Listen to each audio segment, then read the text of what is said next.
Well, little by little, we're getting it together here at the Winchester Cathedral. A lot of people call me and talk with me or write me emails, and most of them are my old friends, people I do know. I get a lot of comments. One lady said I'm too serious. Another lady told me that I was too funny. Well, I try to hit it down the middle, but my good friend, good gentleman, told me that I need to look more serious. He says, why don't you wear your glasses? I said, well, that's kind of like wearing a wig or my false teeth. I usually don't do without them, but he said he'd help me set up the lighting so that it wouldn't glare through the glasses, and that's what we did. Now, I just turned on the alarm so that I don't bore you too much with too long of a talk. And several people, though, more than one at any rate, have asked me, why don't you start at the beginning again? We missed so much. Well, which beginning? You know, do you want me to go into Genesis? But do you realize in Genesis there are two beginnings about how the world was created? Obviously, one was written by old Moses, and who knows who did the other one. It came from some kind of thing. Think about Moses. He was a Jew boy that was put in the basket by his mama because they were killing little kids at that time again. And she wanted him to have a good life, and she knew that the Pharaoh's daughter didn't have no kids, so she said, I'll just put him in the river, and she's bathing there in this basket, and if it floats over there and he's cute enough, well, maybe the Pharaoh's daughter will adopt him, and she did, the Pharaoh's daughter. So you got to look at it this way.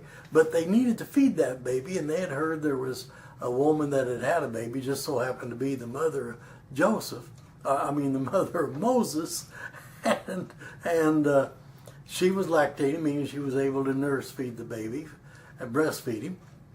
And so that's how it all got together. So Joseph really had quite an education. He had the Egyptian education, the benefits of royalty to top it all off, and he had the Hebrew enjoying life with the nanny, and got a lot of that type of education. But the way the world started, there's been so many theories. I know at least a half dozen, and that doesn't include creationism or intelligent design. But let me tell you about some of them. First of all, you've all heard about the Big Bang Theory. I call it the Big Boom Theory.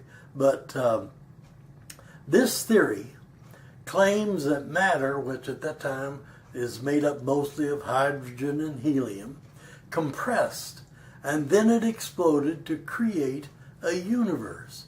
And before the big explosion, all the matter and energy in the entire universe was squeezed together in a sort of a cosmic egg-like thing, and it occupied very little or maybe no space.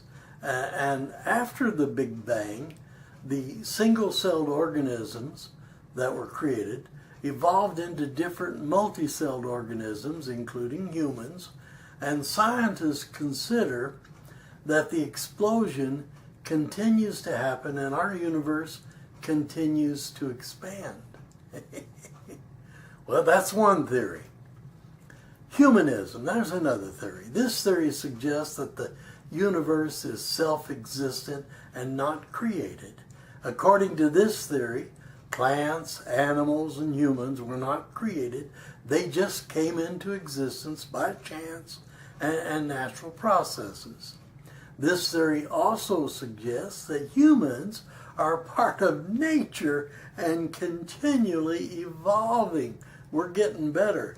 Well, if you look at the world today, I kind of wonder. I like old Mark Twain's idea. He said that God made humans just a little lower than the angels, and they keep on getting just a little lower.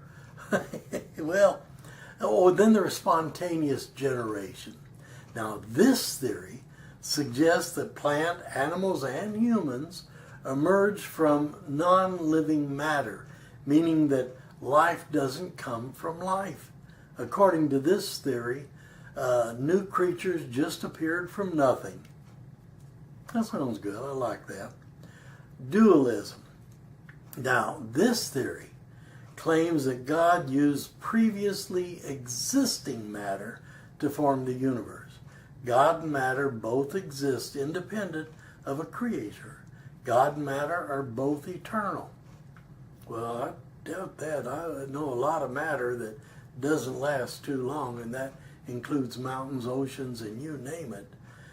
And then there's pantheism. Do you like this one? The theory suggests that many forces or gods, many gods, contributed to the creation of the universe. Now these gods supposedly inhabit earthly things such as trees and rocks and mountains and animals, you name it. And to some theorists, God is considered the process of evolution. Do you like those theories? Oh, one more. I forgot the most best one altogether. That's the walnut theory, I call it. They say that anything that's important is protected. For instance, you take a walnut, there's a hard shell, and on the inside of that is the nut, the good part. And vegetables, they all have either a skin or something to protect the inside. So it just stands to reason to those people that we're on the inside of a big shell being protected. You like that? Yeah, I do too. Well, and then there's the creationist theory, which scientists have changed to name it the intelligent design theory. I like that. Intelligent design. Think about that. That there's a first cause, something very intelligent designed it all. Now you take all the rest of these theories and, there goes my alarm. My 5 minutes is up. And I'd like to keep talking to you about it, but I'm going to keep into this so it don't get too boring for you. God bless you all. I'll finish this up next week.